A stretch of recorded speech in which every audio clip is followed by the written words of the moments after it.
Hello everyone, इस video में हम बात करेंगे यूपीएससी का जो एग्जाम है सबसे कठिन आखिर क्यों है और यूपीएससी का एग्जाम जो है सबसे सरल क्यों है और ऐसा मैंने क्यों कहा इस वीडियो में मैं आपको बताऊंगा। सबसे पहले हम बात करेंगे यूपीएससी का जो एग्जाम है सबसे सरल क्यों है। आप सबसे पहले यूपीएससी का सिलेबस देखिए। ओके, जब आप सिलेबस देखेंगे तो आपको ये समझ आता है जो इनका सिलेबस है, जैसे इंडियन पॉलिटी हो गया, इंडियन हिस्ट्री हो गया, मिड हिस्ट्री हो गया या मॉडर्न हिस्ट्री हो गया, चाहे इकोनॉमिक्स हो गया, चाहे सोशियोलॉजी की आप बात करें, चाहे करंट अफेयर्स की बात करें, चाहे मैथ्स की बात करें, चाहे फिजिक्स की बात करें, चाहे केमिस्ट्री की बात करें, चाहे बायोलॉजी की बात करें, इन सभी सब्जेक्ट को हमने क्लास 6 से पढ़ते हुए आए हैं।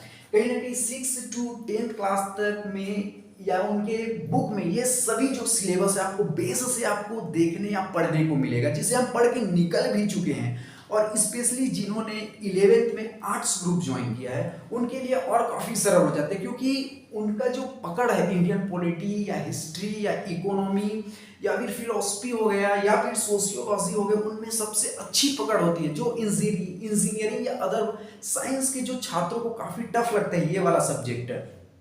तो कहने का मीन्स ये है कि इनका जो सिलेबस है हम उन्हें 6 क्लास से पढ़ते आ रहे हैं 10 क्लास तक, पूरे इनके सिलेबस में हमको देखने को मिलेगा।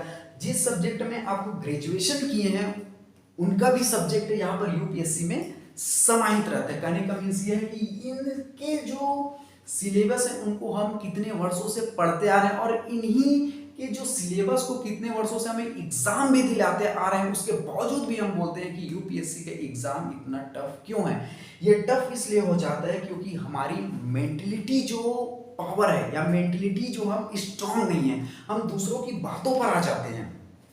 कहने का मीन्स यह है कि अगर मान के चलो आप यूपीएससी की तैयारी कर रहे हैं या अगर मैं यूपीएससी की तैयारी कर रहा हूं, तो कुछ ऐसे व्यक्ति हैं समाज में या सोसाइटी में या आसपास में आपके जो ये कहेंगे कि आपसे यूपीएससी का एग्जाम नहीं हो पाएगा, इनको तैयारी करने के लिए विशेष विशेष अवतार लेना पड़ता है, ऐसे भी सुनने को मिलता है। या फिर उनके लिए ये भी सुनने को मिलता है उन लोगों से कि भगवान उनको अलग से विशेष बनाकर भेजते हैं इस दुनिया पे।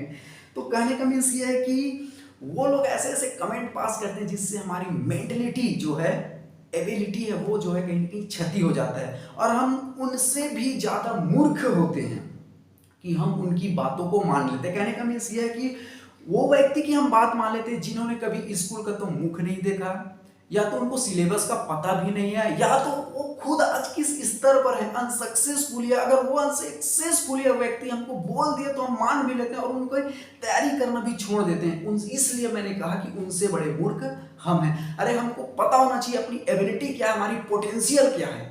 ओके, हम क्या कर सकते हैं ये हमको अगर पता ही नहीं है तो हमको जीने का क्या अधिकार। हमारी पोटेंशियल, हमारी क्षमता क्या, अगर ये हमको नहीं पता रहेगा तो किसको पता रहेगा।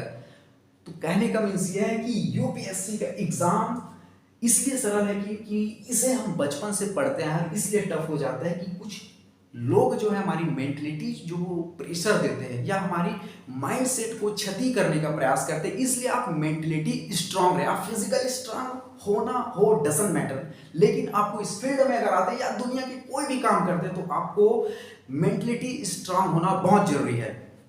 अगर मैं जिंदगी में इस छोटी सी उम्र में एक ऑब्जर्व किया, अगर सफलता पाना है तो मैंने हमेशा एक भिखारी से सीखा है।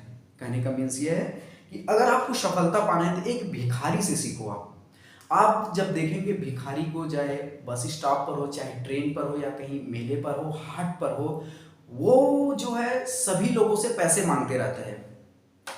तो कहने का मीन्स ये है कि मैं भिखारी के माध्यम से आपको ये समझाना चाहता हूँ कि एक जो भिखारी होता है वो सभी के सामने अपना हाथ फैलाता है। ओके, और उनमें से हम ही जो व्यक्ति होते हैं, कुछ लोग तो ऐसे बोलते हैं कि उनको गाली देकर भगा देते हैं, कुछ लोग तो ऐसे भी होते हैं कि उनके आधे देखकर अपना रास्ता मोड़ लेते हैं, कुछ ऐसे महान अनुभव भी होते हैं, महान आत्मा भी होते हैं जो बड़े प्यार से बोलते हैं मेरे पास चिल्लर नहीं है करके भगा भी देते हैं। कुछ लोग तो ऐसे हैं कि गाली देकर मार के भी भगा देते हैं।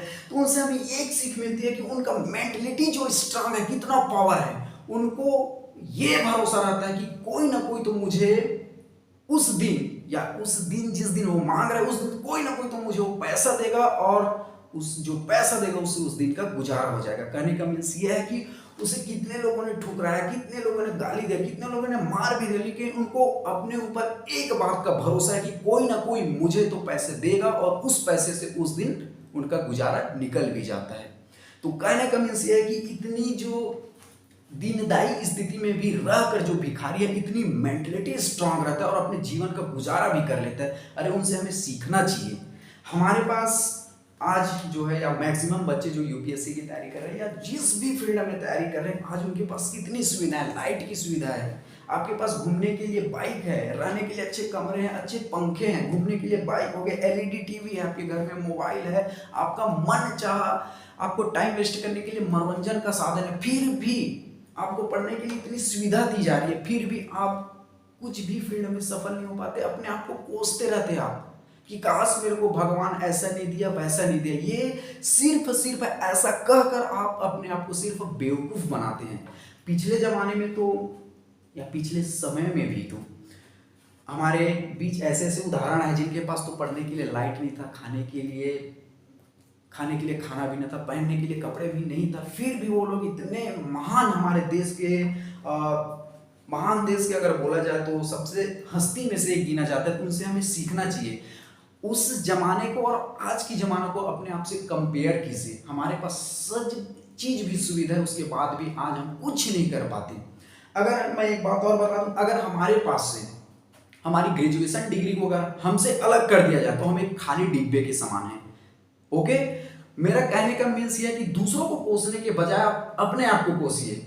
मैं फिर से इसको डिटेल में समझाता हूं। अगर आपके पास आपकी ग्रेजुएशन डिग्री को हटा दीजिए तो आप एक खाली डिब्बे के समान है, क्योंकि आपके पास एक स्किल भी नहीं है, कुछ ऐसी स्किल नहीं है जिससे आप पैसा कमा सकते हैं।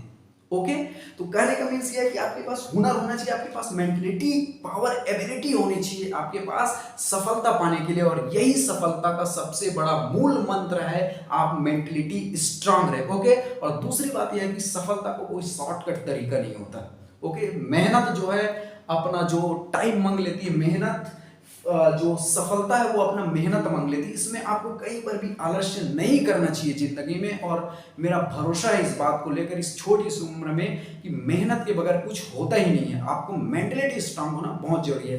कहने का मीन्स ये है कि ये वीडियो आपके लिए काफी फायदेमंद हो सकती है। आप चाहो तो इसे एक पॉजिटिव एनर्जी के रूप में ले सकते हैं। बी द पॉजिटिव, आपको हमेशा पॉजिटिव रहना होगा और पॉजिटिव रहकर अपने काम में निरंतर आपको आगे बढ़ना होगा। और मेरा दावा है कि आप किसी भी क्षेत्र में आप असफल नहीं हो सकते। चलिए इस वीडियो से यहीं पर अलविदा लेते हैं, फिर मिलते हैं अगली वीडियो में। तब तक अपना ख्याल रखें।